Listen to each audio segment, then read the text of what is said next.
The views and opinions expressed in this broadcast do not necessarily reflect or represent the views and opinions of WBGR Network. Any questions or concerns about what is said should be directed to the show host, whose information will be provided upon request. Show, I gotta let them know. Tuesday, 7 p.m., gotta let them know. 3 M's, mental model, gotta multiply. God gets all the glory, hands in the sky. My brothers keep a show, I gotta let them know. Tuesday, 7 p.m., gotta let them know. 3 M's, mental model, gotta multiply. God gets all the glory, hands in the sky. My brothers keep a show. Introduce the host. My brothers keep a show. Introduce the host, Pastor Dr. Michael Green. I love him. He said, don't somebody else show. We were like, yeah. We just get an opportunity. The God is using you. That's what it is. Amen. Amen. Here we go. I think we're live. And good evening, everyone. You have tuned into another week of My Brother's Keeper. If you're looking at your set right now and you don't see Michael Green or our normal backdrop, Dr. Green is out today, and I'm filling in. I'm Bryan Champion, and we're just going to ask you to continue to keep Dr. Green in prayer as he's handling a couple of things and won't be with us today, but you know, he was very excited about the ministry continuing to go on. So we have some special guests with us tonight, and for those of you who watched the show before, they look very familiar, don't they? And we'll talk and introduce them a little bit as we come forward. But we just want to say thank you and welcome to My Brother's Keeper. We also want to say hello to those listening in from all those places that Dr. Green calls. He calls Pomona, California. He does shout outs to Dallas, Fort Worth. He also does the DMV, Atlantic City, New Jersey. If you're a city and I didn't mention it, just hit us up on Facebook. Let us know. So our executive producer will let us know that you're on today. So we just thank God for this opportunity to share with you and to be with you today. So just kind of as we get ready to move into our day, I just kind of want to make a couple of announcements. Dr. Green sent me an email and wanted me to make a few announcements. So he wanted to remind listeners that the Ash Wednesday service for the CME Ministers Alliance is tomorrow, and it'll be hosted at St. Matthew CME Church at 923 Cedar Heights Drive, where Dr. Green is the pastor. And also the preacher of the day will be Reverend Gordon Oliver, the pastor of Button Memorial CME Church, my pastor. So we hope that you will find the opportunity to come and attend. What I did not write down, Sister Beverly, is the time. So if you see the time, would you give me a shout out on that? He also wanted me to acknowledge Kingdom Man 3. This is the third year of the men's retreat, March 12th through 14th at St. Matthew. I also just want to acknowledge a special thing that's coming up not this coming Friday, but Friday, March 6th at 10 a.m. to noon at the Israel Metropolitan CME Church at 557 Randolph Street Northwest. As this is the oldest congregation, African-American congregation in Washington, D.C., and they're celebrating their bicentennial year of 200 years of ministry. And on Friday, they are hosting an HBCU presidential panel discussion. And some of our confirmed college presidents that will be there is Cheryl Evans-Jones, president of Payne College, as well as Dr. Logan Hampton of Lane College. And we're expecting some others to come in. So we're inviting you all to come out and join us for that special occasion. Ash Wednesday, 7 o'clock. Ash Wednesday is tomorrow at 7 o'clock. So before I get into the African American history fact, I just wanted to acknowledge a couple of big things that's happened over the last couple of weeks. And I'm just excited and proud to be able to share this information because on February 12th, Dr. Darrell Pines was elected the 34th president of the University of Maryland College Park. All right. In the 164 years of history of University of Maryland, College Park. He is the first African-American president. He was a former dean of engineering, now taking over the top spot. And as much as I was excited about that, I kept my excitement going because on yesterday, the George Mason University elected its 8th president, Dr. Gregory Washington. Yes. And he is the first African-American president in the institution's history. They're not as old as the University of Maryland because Mason was founded in 1966, but still, as the 8th president, our first African-American, he also comes to us from a scientific background, and I believe he was out of University of North Carolina prior to coming to George Mason. Both of these gentlemen will be starting on July 1st, 2020. But we're just excited about those types of news. We're excited because this is the DMV. And we have such a strong population of African Americans here, students as well as professionals. And to have these opportunities for African American men to lead these universities is outstanding feat. And I'm just excited to be, and I can't wait to see what else is going to be happening. Yes. As the other schools start catching on that this is the right thing to do. Exactly. Right. Amen. So before we kind of get into our subject of the day, I just want to do our Black History person of interest. And that person today is Dr. Ibram Kendi. He was born Ibram Rogers, Jamaica, New York in 1982. Oh, so many times we do persons who have gone on, or we do people who are seniors in their work.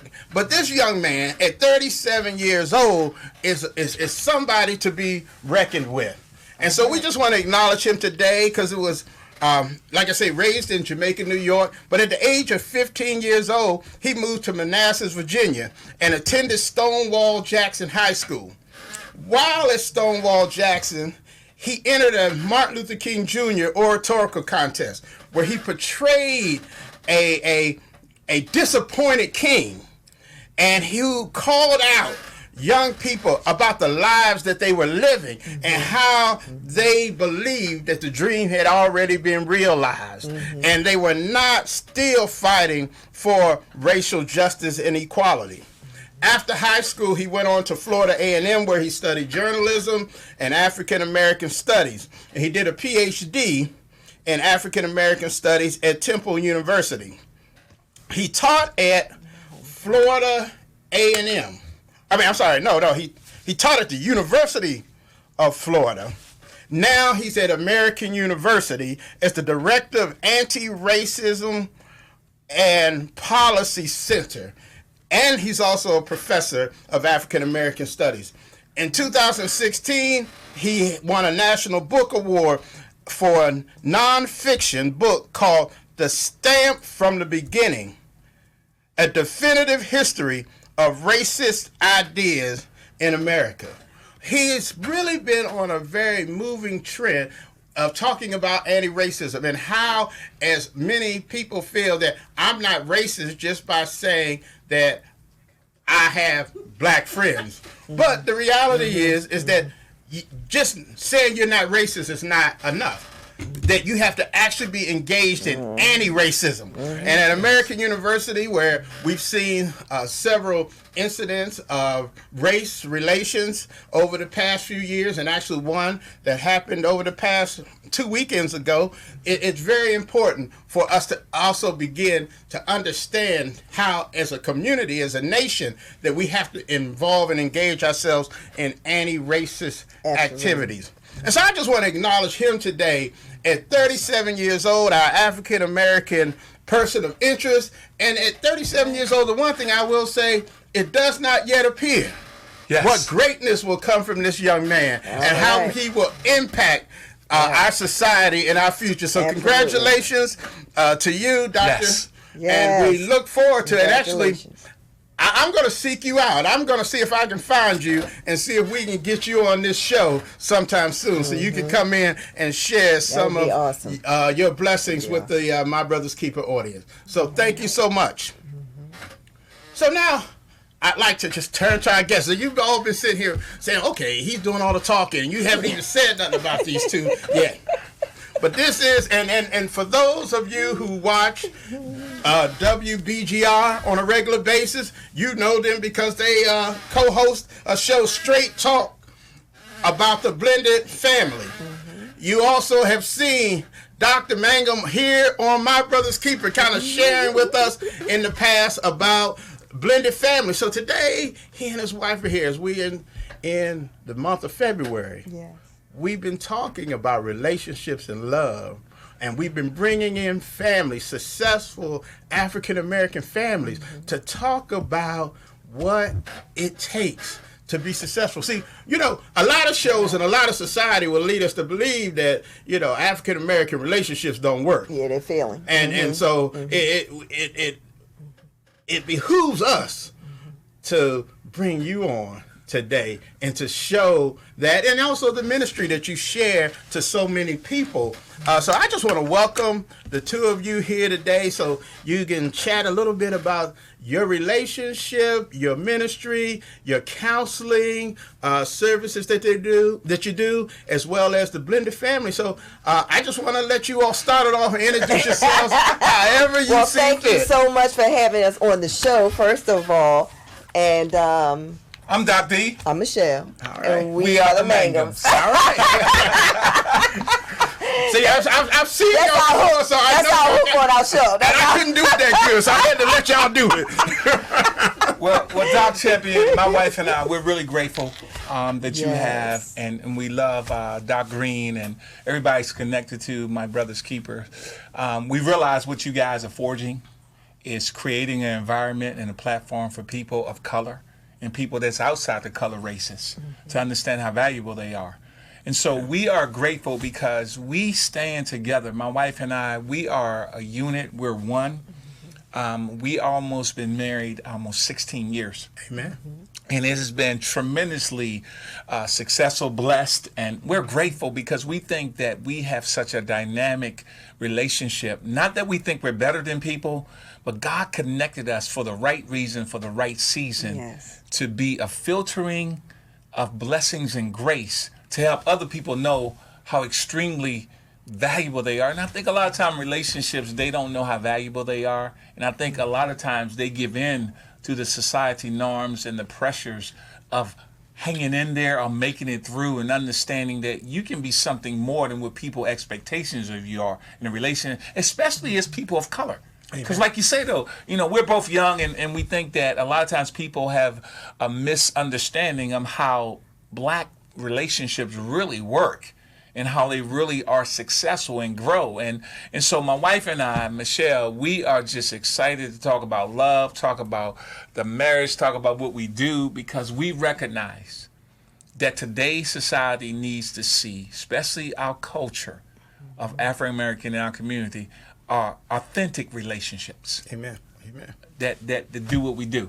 Absolutely. And I think that's so important because, oftentimes we don't share things with one another. And so we see people and we have a feeling that the relationship is successful, but we don't know what makes it successful. So it takes a certain couple who's willing to allow people in. Absolutely. To share that, to be vulnerable, Absolutely. and to be willing to say, hey, I haven't done it all right, or it doesn't look as perfect as it seems. It's work. Yes. And those are things that I think are very important. So I think the ministry that you all provide is a blessing to so many couples and wannabe couples, and because and I say that because oftentimes we approach relationships in a way that we've seen, and so individuals will kind of come together, and I got this idea of what's good, and you got this idea of what's good. We never talk about it. Absolutely. Right? And we both got great intentions, but we're so far away from having meaningful relationships. And hearing successful couples, I think, is definitely a blessing to that. Awesome. Well, no, go ahead, huh? Well, I was going to add that we know when the family is intact, society is intact. Because it affects school, it affects work, it affects church. You know what I mean? It affects all aspects of society. So when the family is intact, society is intact. That's right. And I think But since the family is broken down or has broken down, you know, those of us who are being positive role models, you know, we feel it's a duty for us to build people up. Yeah, and I think also as a black man in a marriage, I think for me as a black man, one of the things now we're both communicators, but I think one of the things for me as a black man is to be vulnerable. And let me say this about vulnerability, because I think a lot of things are misunderstood about a black man being vulnerable. It doesn't mean that you're weak. It doesn't mean that you're not in touch. It doesn't mean that you have given room or space of something that you value. What it does mean is that this is a way I communicate to my wife and let her know that I have some developmental errors. Now, I'm not big on weaknesses. I know a lot of people use the word weakness, but I think for me it has a negative connotation. I'm not big on weakness. I talk about development because I think that when you're in a relationship and you're growing in a relationship, both parties are developing. And I think that when you're vulnerable and willing to share, that listen, I missed that thing. You know, I missed it, honey, and I'm quick to tell my wife, listen, I know that I have a little bit of education, but I missed that.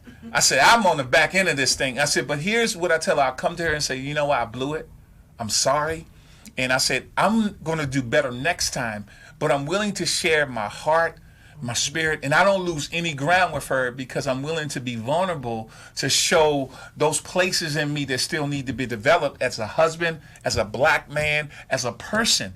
And so when I do that, what that does, it opens up the doors for my wife, because I also believe is that men are givers and women are receivers. And when we give great things and we give honest things and we give the vulnerability and we give them the place to understand that I'm still growing to be better for you as your husband, as your friend, as your companion, and not lose anything. And I think the biggest thing that we have in our community sometimes is how we were taught to our several generations before us. We were taught that we need to be very masculine. And masculinity is important. Don't get it wrong, gents. I think you need to be masculine at the appropriate time and season. But I also think you need to be in a place that you're willing to condition yourself to say, you know what, I'm going to give in, because guess what? I don't know what I'm doing. I don't know what I'm talking about. But we look at our historical, you know, where men were taught in our community to be strong, to be fierce. And none of those things are wrong, but it's how you project those things. Right. I think how you live in those things and how you allow those things to control your behavior. And when you allow those things to control your behavior, you miss really loving on your wife, because first of all, she knows that you are masculine. She knows that you want to be the head of the house. But I can't take everything that my father did and my grandfather did and my great-grandfather did, because they were in a different time. They had a different situation. They were under a different mode of teaching. Now, I'm not saying don't take some of that stuff, but some of that stuff you need to tweak it. You need to modify it so it fits your home life and fits your relationship with your wife. Because as a giver, if I give her good things on my best day, to the very best of my ability, then she gonna give me double. Now, if I give her the other stuff on the other side, if I give her some stuff on the other side, I'm getting double. You're getting double that shit. So if you give her double craziness and double chaos, you got double stuff coming back. And I'm gonna tell you something, brothers. It's not good to sleep close to the dog. Keep that in mind, fellas. Keep that in mind. Well, I think you raised some good points, because, you know, we're socialized into believing certain things. And the reality is some of the socialization that we've gone through is actually socializing us to not be successful in marriage. Yeah. You know, how many times have we all heard people say, I'll never do this for a woman, or I'll never do that for a man. And so those types of socializations already start putting building blocks between you. Absolutely. And so we have to kind of have a reconditioning of the mind that allows us to be socialized into a new form of relationship. Yeah, what you think about that, huh? Well, first of all, I would say they may not be ready for marriage if they have that mindset. because you can't be selfish in marriage. It's not about me. It's about us. Right. You know, and your kids are watching. If you have kids, or even if you get into a blended family and your spouse has kids, they're watching everything you do. They're watching everything you say. They're not always going to go by what you say. You know, back in the day was don't do as I say, do what I, you know what I mean? Do as I say, not as I do. But they do what you do. Amen. Especially when they're not around you. So, right? You know what I mean? No. You get the phone calls from the teachers at school, you'll know. But, you know, and so I would question their motive. You know, why do you want to get married if you are going to be selfish? If it's going to be just about you, you can't look at it that way. You know, his job is to help me make it into the kingdom. My job is to help him make it in. Okay? We're a team. Your spouse is not your enemy. Right. You know, so you can't just say it's all about me and what I want. Forget what you want. No, you're two people. And as far as when you first brought up communication, man, that's key. He grew up differently than I did. You know what I mean? So in order for us to parent on a cohesive unit, as a cohesive unit, we have to communicate. Or the kids will play you against each other. That's right? They will have a field day playing you against each other. So when they know mom and dad don't want to go, we can't go to one, you know, and get over on the other. We can't, you know, no, because they're not going to cause us to be at odds with each other. Amen. Yeah, I think let me say this real quick. Mm-hmm. You're right on point. But I think what you said, Doc, about the reconditioning process, and you have to be humble enough to be able to sit down and look at what socialization has done. Mm-hmm. See, we sometimes in our community, we're not reflective enough to sit back and say, okay, look what socialization has done to the mindset of men and women. Mm-hmm. Let's use the 21st century, because we in the 21st century. Just look at what they've done to us, which has created, like you forestated, the building blocks. Or I like to use the word barriers. Yes. Because I think that, you know, society, they want you to have a successful marriages on one hand, but when you do have a successful marriages, it bothers them that you're living the very best marriage successfully in your life. Because honestly, socialization will give you this tip that they really enjoy failure. Let's be honest. When you have issues in your marriage and it's blown up, and you know, we use social media sometime to put our stuff on social media about how we don't like our husband or we don't like our wife or what they did. And for me, I don't think you understand the value of the relationship when you have to go through a socialization process to really air your, as they say back in the day, your dirty laundry. Mm-hmm. And I think that comes from two things: maturity or immaturity. And I think a lot of times when you look at marriage, when you first get married, regardless how old you are, there's a developmental of maturity in accepting this person for where they are to where you can see where they're going to be. And if we don't recondition ourselves with the right people or the right circumstances and situation, then we won't be examples down the road. I know that the world, even people close to you, are tired of seeing black marriages end in divorce. You know, and so we have to change that paradigm. We have to cause that to be a shift. And so my wife and I have made a decision that when we first got married, we took divorce off the table. Absolutely. Divorce was taken off the table. And I know people probably saying, man, you saying that now. I said, well, we're almost 16 years in. And I think how you approach your difficulties, and I think you talked about communication.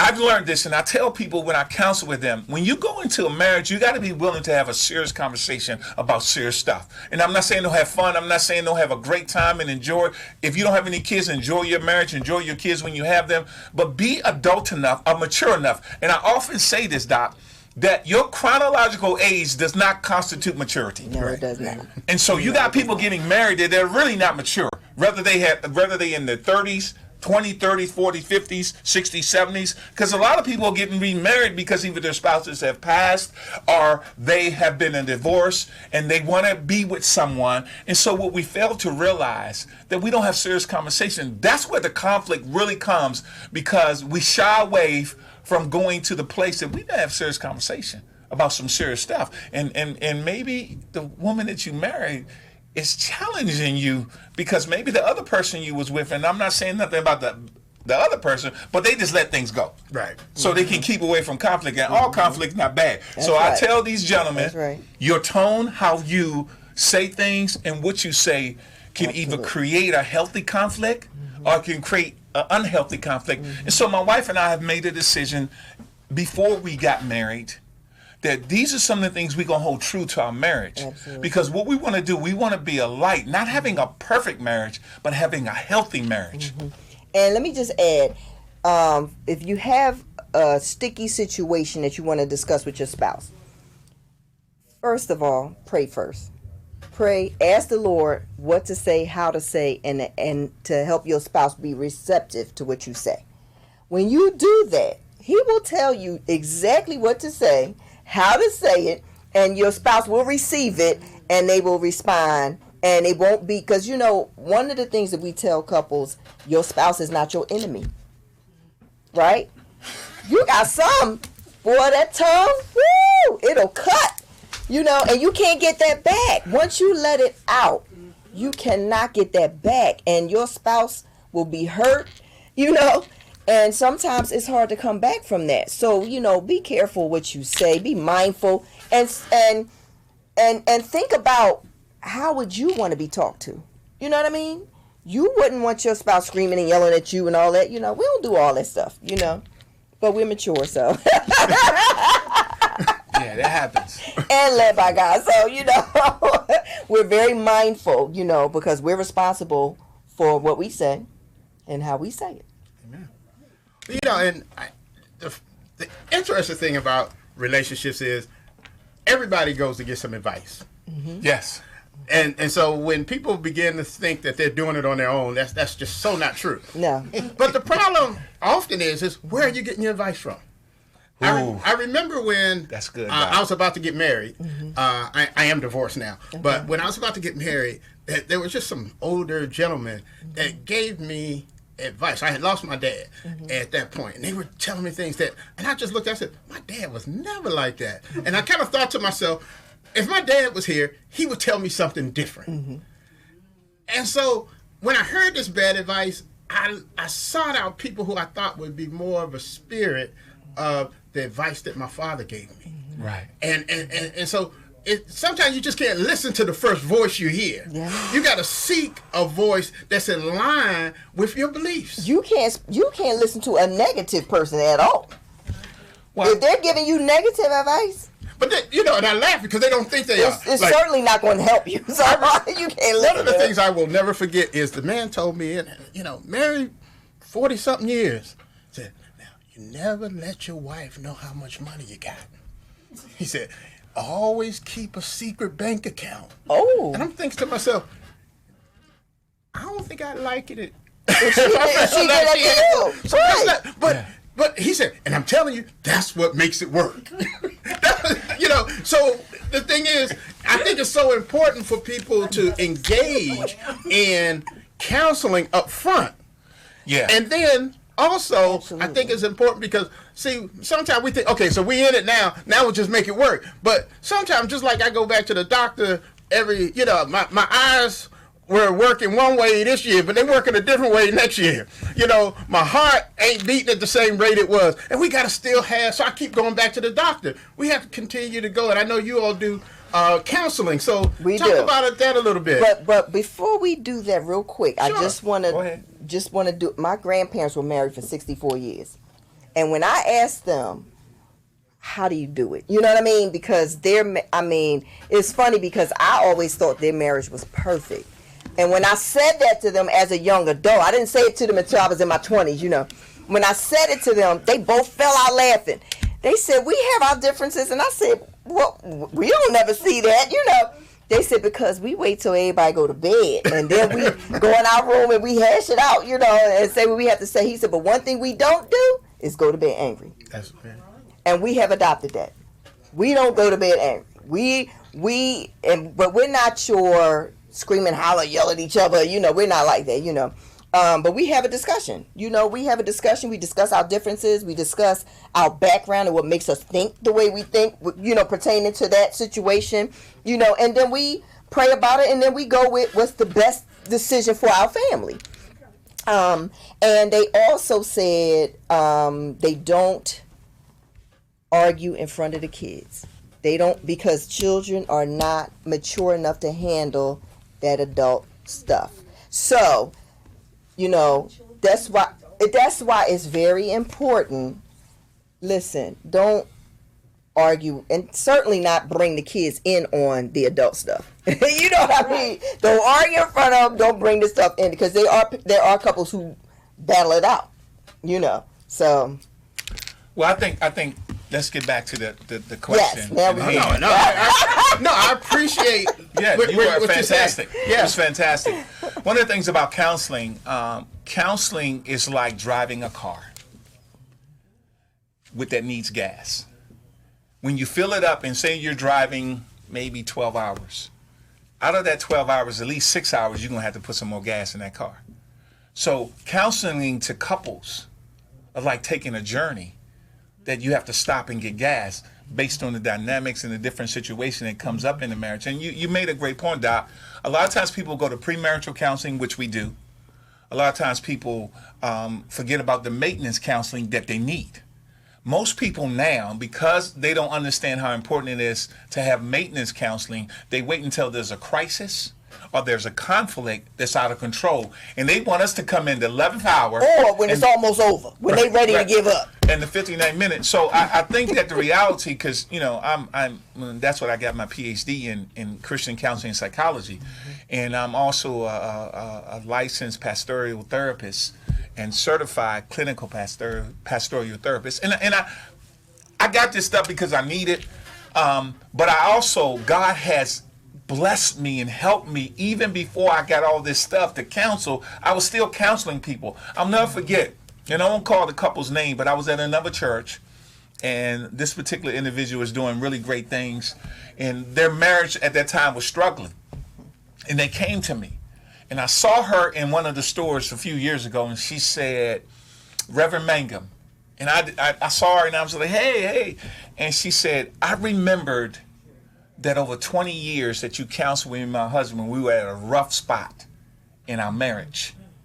And we are still together. We've raised 3 kids together, and we both have successful lives and whatever. And my point I'm making is that counseling should be something that you need to do, and the maintenance of it should be something that you need to do consistently, because we don't know it all being in the relationship. Because you're still dealing with different variables and different personalities, but to go to somebody that has an understanding, that's been married, that has some wisdom, that has some professional training, is the way to go, instead of waiting till the roof falls in or the kitchen floor drops out of your marriage. And I think what you said is that we get in this mindset in the Afro-American community that counseling is something for someone to go to, because maybe I'm not cuckoo, I'm not crazy, right, but you're looking at your marriage disintegrate right before your eyes. Now, you have premarital counseling, and then you stopped it, but you got to realize people are still going to have challenges and changes that they may need to go to a third party. And that's what my wife and we're the third party. And I think what you said earlier, real quick, you said when you talk to someone about marriage, they gave you really inaccurate information. But I tell people, you always need wise counsel, because I think it's found somewhere in the Bible said there's safety in the multitude of counsel. And so we're not going to have safety in our marriage until we're honest with ourselves and say, guess what? This stuff we not doing ain't working. We keep hitting our heads on the wall. So let's go to somebody that has a concern, and let's know that we may need to go back to them after we get married, maybe 5 years in the marriage, and we run into another rough patch. Don't sit there and brew and stoop in one another and claw at one another, and then we say, now we go. Because most of the time when you come to a counselor and you let it as festered and filtered, you ready to get out of the marriage. You're not ready to talk to nobody. There's bitterness going on, unforgiveness going on, all kinds of stuff going on, and they just want to wait. I'm ready to sign them papers. You want us to work a miracle. Right. Now with God, hey. And we've helped a bunch of couples. And I think that's important that the couples understand, because one, pride stops us from going to counseling. Yes. Because we don't want nobody to think we're not doing well. Absolutely. But the other thing that I think stops people from going to counseling is because they're afraid to be told to do something different. Absolutely. That is. Listen, man, you just exploded a great mindset. But wait a minute. That's why a lot of young adults don't want to get married. Because at church, they see their parents, all smiles and doing ministry, but then at home they see something completely different. So they're like, marriage don't work, blended family don't work. You know what I mean? This is how they're viewing this. That's what made us do our show. We're like, oh no, we have to change that mindset. Right. We have to change that mindset.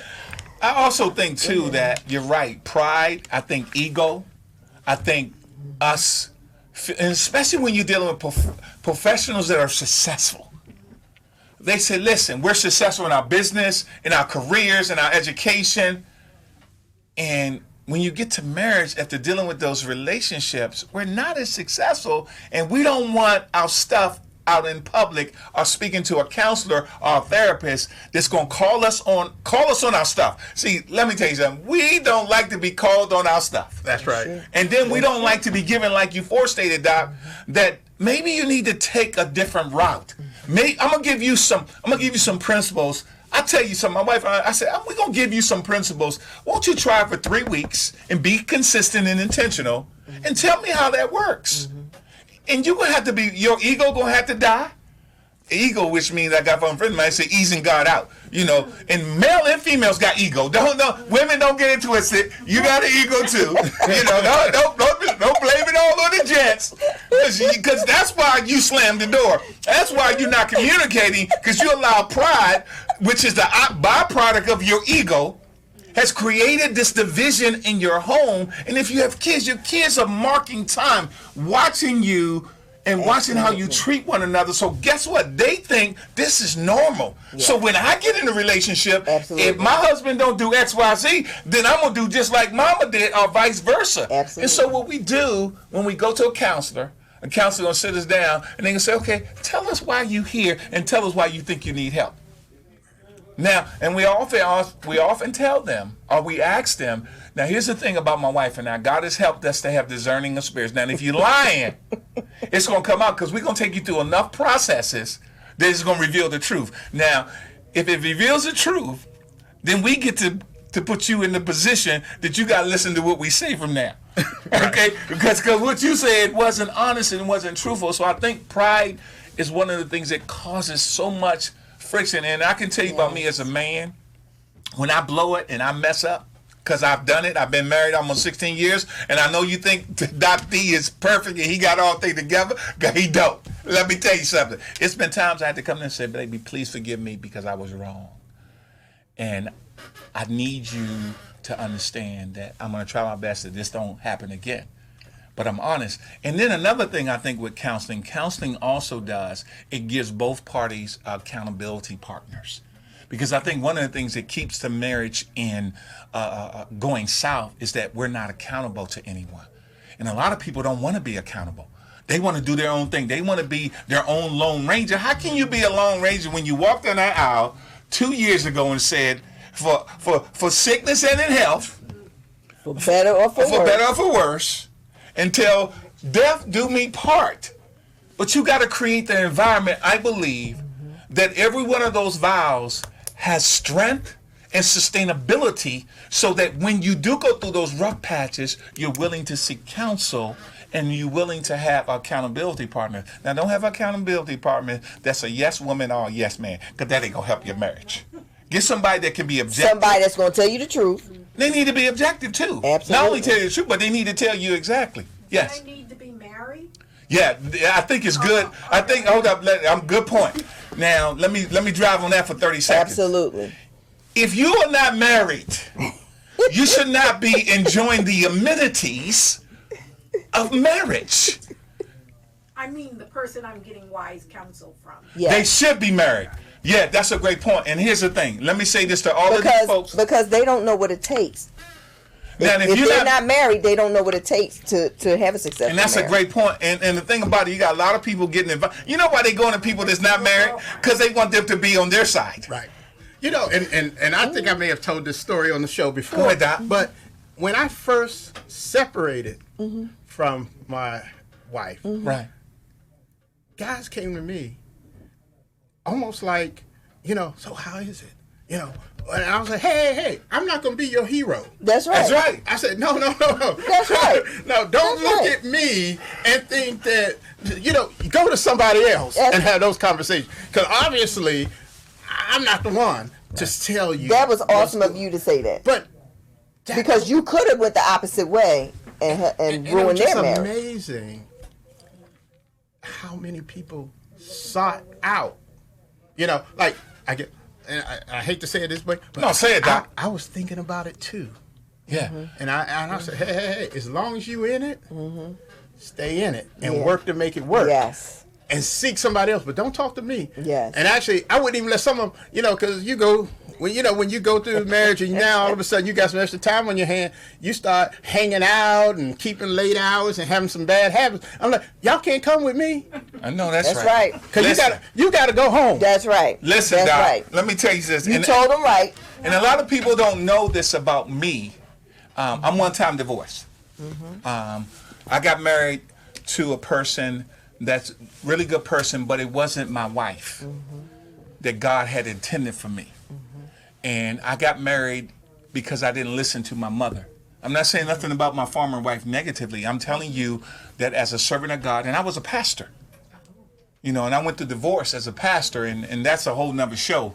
How I thought people, man, I became a target. Not a good target either, you know. But anyway, I think, Doc, your stand on understanding that, okay, divorce happened, and I always say this to people because people often ask me when they know I've been divorced, and I was divorced for 4 years, almost 5 years before I met my wife now, Michelle, and people said, man, you can hang out, and I said, no, I can't. I said, I can't hang out because you guys have never been married, number one. Number two, if you are married, you got some different issues going on, and you want me to be your parachute. I'm not going to be your parachute. I take Doc's stand. I'm not going to be your parachute. I'm not hanging out with you. And, your life and I said this in one thing I wrote. I said, you got to walk in that person's shoes to understand the validity of why they're divorced. And I tell people all the time, I don't advocate divorce, but I'm a realist. Divorce happens at all levels of life, regardless of where you are. But I think we give up too quick because we really didn't want to get married in the first time. We really didn't want to get married. We wanted the amenities of being married. Amen. Or they got married and saw that it takes work to be in a marriage, and they don't want to continue working. But if you don't continue to water that grass and till that grass and put them seeds down, and guess what? It's going to burn out, right? That's right. So what happens is, okay, they listen to somebody who got a divorce. They get a divorce. They think the grass green on the other side. But somebody else cut But that then grass. but guess what? Not only that, but they get into a relationship. This the one. They get married. Then they're in it, and I got to do it just as much work as I had to do the last time. You got to do more because you didn't do nothing in the other one. Because they did not change from the last one or heal from the last one for whatever caused them to be, in that mindset that they were in. Here they go again. You know what I'm saying? Get ready to get another divorce. So, you did the right thing. Let me say this real quick. And not enabling them to use you. Let me say this real quick because I know we want to move on. Yes. When I got divorced, I went to 6 months of intensive counseling, 3 days a week. Not because I was cuckoo for Cocoa Puffs, but I needed to find out what created an environment for me other than just not marrying the right person, because I didn't listen to my mom. My mom said she's a nice person, but you're not ready for marriage at 21, 22. Basically college graduation and taking on my first blended family as a young man, didn't know what I was doing. I was greener than the grass. I don't care I was so green. But what I tell people oftentimes that knows this about me is that I made the wrong decision for the right reason. And so sometimes you can say you have good intentions, but they're not God intentions. And so when God intentions in, he always guides you to the right situation, the right place, and the right person. And so that counseling taught me, about my history of my family, my mom and dad, they got divorced. So what I understood too was that I wasn't going to make the same mistake twice. And so I made sure that I was the very best version of somebody that went through counseling and took their time and not rush the situation. Because I did not want to repeat history, Doc. And we made sure, before we got married, we made sure that neither one of us was bringing baggage from our previous marriage. We made sure of that. We left it at the airport. We made sure we were both. We made sure we were both healed. You know what I mean? We made sure we were not bringing in all kinds of craziness, and our communication. We're both big communicators, and our communication was just awesome. You know, and we consulted God about each other. See, we don't always do that, especially when we're young. You know, we see somebody. When we older, ain't we got see nothing to do with age. we see Don't put that on age, but that's babe. true. That's true. We see somebody, and ooh, he or she is cute, you know, and all that. You know, go through all the superficial stuff. But you know, are you learning about their background? Right. Are you learning about how they grew up? Are you seeing their interaction with their mom, if they're a guy? Are you seeing their interaction with, you know what I'm saying, with their parents? You know, if it's a female, is she talking to her mom like a girlfriend? You know what I mean? Yeah. Because if they're doing that to them, they're certainly going to do it to you. You know what I mean? Communication is amazing, but that's what's going to solidify that relationship, the communication. Sex, let's keep it real. Sex is the easy part. You can always teach your spouse how to love you or how to make love to you. That communication, as a couple, you should never be walking through the house and not speaking to each other. That's not God. Yeah. You know, you all said some really. What's your next?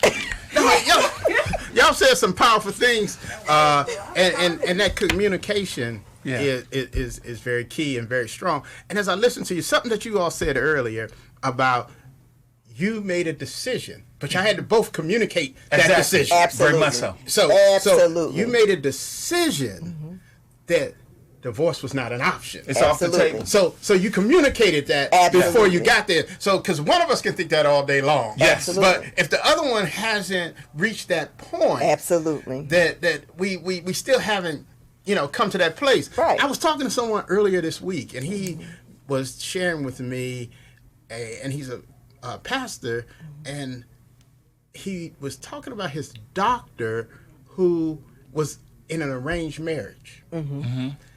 And he asked him, you know, said, hey, you didn't know her beforehand? No. And you've been married for 30-something years? Yes. And how is it? It's great and whatever.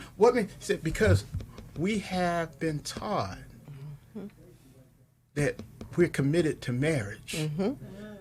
And when we're committed to marriage, we find ways to make it work.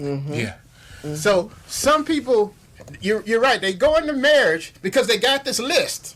And they got a checklist. And so the checklist say, okay, this person's checking all the boxes. But as soon as you uncheck one of them, they ready to check out. Come on now. So you know, and it's just that type of thing, because they're committed to the checklist. Not committed to marriage. Not committed to the other person, and not communicating when that box got unchecked. Absolutely. Yeah, we go by, and I tell people all the time, you can't read that person's mind. So, and here's another way, because people like to try to get off from communicating. I said, when people say, well, I'm not really a communicator, I cannot really articulate. I said, can you write? I said, can you write? Get you out a piece of paper and write down the things you want to say. I said, because a lot of people cannot get out the words they want to say, but if you write them down and say, listen, I can't really tell you how I feel or what bothering me, but what I can do, I can write it out. And if you're okay with me, let me share with you what I've written out. Because most of the time when you write out things, you're thinking more. You're not just doing it off the cuff. If you're writing something sincerely and honestly, I'm thinking about every word I say versus coming out your mouth. Because once it hits the atmosphere, can't get it back. You will never be able to retrieve it. So I think the commitment part about, and there's statistics about prearranged or arranged marriages that last longer than the ones that, I just found you and, we gonna get married and whatever they say. Because like you said, Doc, they're not committed, and it takes a lot for us to be honest and mature. I'm gonna be committed to this marriage, and I know my parents got divorced, I know my auntie got divorced, I know so-and-so got divorced. Okay, that happened. But that doesn't have to be your reality or your truth. Right. It's time for us to be strong enough in God and make a decision that when I marry this person, I'm marrying this person with a commitment to be the very best version of myself. If I'm not the best version, I'm going to make a commitment to get some counseling. And like you said, both people have to want counseling. Both people have to want to communicate. Both people have to want to be intentional. It takes two, that's for sure. And so what we have done, what we have allowed in our community, we allow the socialization, we allow television, we allow all this other stuff that really had nothing to do with us in our house. When Reality shows. The reality shows are not real. I just want to say that. They're not real. In fact, one of the stars that they gave a contract to do a reality show, there wasn't enough drama in her family. So she said this in the interview. I was looking right at her when she said there wasn't enough drama in my family. So they came to me and said, y'all going to have to manufacture some drama. She said, I can't manufacture negative drama. What? That's what sells. Well, then guess what? Now they don't have the show because they refuse to do it. Right. You know what I mean? That's crazy. And people are patterning themselves after these reality shows, and they're not even real. Right. Now they have the reality shows about marriage counseling. Yeah. If you've seen any of those. They got one now. No, I haven't seen it. Family or fiance. So you have, and people aren't seeing really what marital counseling should be. Right. The true model of it. Yeah, and I think you have to go into marital counseling with the idea. If not, you need to get this idea that the reason why I'm going to him because I want my marriage better. I want to be better. So I think we have to take ownership of the idea that I need to be better. Not that my husband need to be better or my wife. That I need to be better. Because when we Fix him. right, well, no, you can't. And if it's drama Yeah, filled, this ain't Ayana.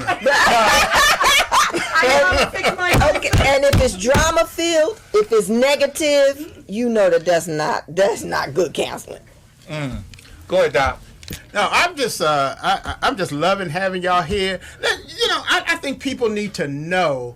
I mean, they're seeing you tonight, but they need to know how they can reach out to you and your wife for counseling, for your show. Come visit you on Sunday morning where you're doing workshops. I think folk need to hear that. Well, one of the things I think, the honest thing about, you can reach us on Facebook. I'm Dr. D. Mangum on Facebook. DOC. I'm DOCDEMANGUM. Or you can reach me on Twitter. I'm at I Blend. Or you can reach me on Instagram. I'm blending to make it 2. Or you can email me at drblend1@gmail.com. Or you can go to our website at www.DrDwayneMangum.com. That's my personal website. Our church website, which we worship on Saturdays. And a lot of people say, man, are you this church? I said, no, we're non-denominational. We just doing it the way the Lord told us to do it. And I tell people all the time that we're about seeing people do 3 things in our ministry. We want to come to encourage you, equip you, and empower you. Empower your family, empower your marriage, empower you individually. Because what we realize is that it's not enough of us that really want to see people better without a hook to it, without an agenda. We're not trying to do this to get people to know us. We're trying to do this so you can be better, so that we can remove the statistical divorce, the statistical separation of couples before they get married. So the church website is www.familyworshipcenterimagine.org. I am Michelle Johnson Mangum on Facebook, Michelle with 1 L.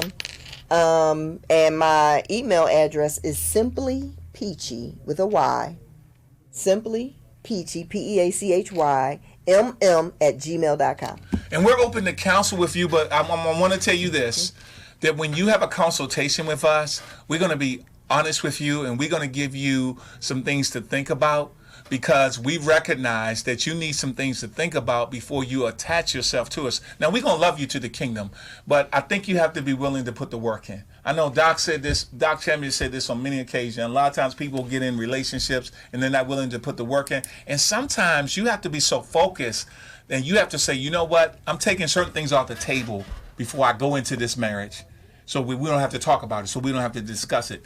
Together, we're taking it off the table. Amen. Amen. And you can also get his book, Blending to Make It, Ingredients for a Successful Blended Family. Amazon, all those outlets. And I wrote another book called From the Incubator to the Kingdom, which simply says that this young man's journey to fulfill his God-given purpose. My wife and I are, hopefully we're going to get it out by this summer. We wrote a book together called Straight Talk About the Blended Family, Keep It at 100. Amen. And I'm working on another book, but I can't give you that. I'll talk to Doc Champion off my air. Can't give you that yet, because I don't want people to beat Doc up, because they're going to come after me, Doc, when I get done with that topic. But you hit some good stuff today, man. We're just grateful, man. Well, we just appreciate you coming out, and they can see you right here on WBGR. Yeah. Wednesday. The Health and Straight Wellness Talk, Network. Yeah, Straight Health Talk and About the Wellness. Blended Family every Wednesday from 1:30 to 2:30. My wife and I, we have this show. If you know somebody in the Blended Family and somebody need help, give us a shout out on one of those social media sites or our email, because we really want you to know that you have so much limitless value in yourself and in your family. Yes. Amen. So, I'm sorry. I just shout outs from Michi Jeffers. She was giving you guys a shout out and just loving everything that you guys are putting down. Thank Everything you. Thank you. Thank you, Great Michi. wisdom. And then also a Julie Heiss Carter saying good Thank stuff you, about Julie. seeking the right wise counsel. Yes. And communication is key. So those are your shout outs. Thank you. Well, Thank you. like I said, we're just happy to have you all. You know, we've spent February talking about healthy relationships. Unfortunately, so many families think that February and Valentine's Day is the time to accent healthy relationships. You know, I'm gonna do what I need to do to get the chocolate. Or Doc, you speaking truth, man. but what we want to do is promote healthy, whole, and healed relationships all year long. We started off the year talking about New Year's resolutions and about having clear vision, about beginning with the end in mind, and about being able to accomplish those things that God has put before you. So we're ending February, and the thing is, we're 2 months into the new year. Are you doing what you said you would do? Are you making paths to do that? Are you having healthy relationships at home, in the church, and with others? So what we want to do, and I'm going to say this, and the Mangum said it, and is communicate. And Sister Beverly talked about this the other day. We often transmit, but we got to remember, if the person's not receiving on the other end, we have not had successful communication. So always confirm that what you have transmitted has been received by the other, so that you can work together to have success in what God... See, God has asked us to do it this way. Yes. You know what? God does not want, people to be in dismay. That's right. And all we have to do is God communicates to us, and we work in our lives to communicate with God and to have a healthy relationship with God. Yes. Those are the same ways that we have to humble ourselves with others so that we can have those healthy relationships. Yes. Well, we're going to say thanks to the Mangums. Thank you for having us. Thank you so much, Doc. Thank you to Doc Green. Thank you, Doc Green. We appreciate you, man. We miss you. Yes. And hopefully, we had a whole bunch of listeners today. I didn't tell y'all he wasn't going to be here today, because I know how it is. Like when the pastor ain't in church on Sunday morning, the folk don't come. So, I know if I said that he wouldn't be here today, y'all might not have been here to watch. But I thank God for you and hope that we gave a message today that you'll be able to take in and share. So, as we close, let's all remember that we are our brother's keeper. God bless you, and see you next week. My brothers keep a show, I gotta let them know. clear. Tuesday, Thank 7 you. p.m., gotta let them know. 3 M's, mint and model, gotta multiply. God gets all the glory, hands in the sky. My brothers keep a show, I gotta let them know. Tuesday, 7 p.m., gotta let them know. 3 M's, mint and model, gotta multiply. God gets all the glory, hands in the sky. My brothers keep a show. Introduce the host. My brothers keep a show. Introduce the host. That's the Dr. Michael Green.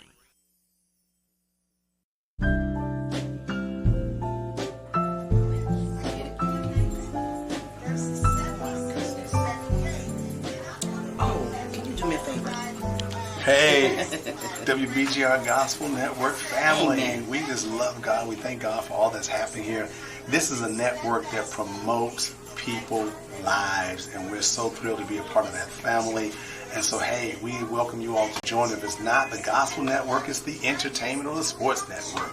But at the end of the day, know beyond a shadow of a doubt, your life will be empowered to do great and mighty things. Amen. Sowing good seeds of encouragement, of wisdom, positivity, and just know that God got your back. Amen. Give us some praise. God. Amen. Hallelujah.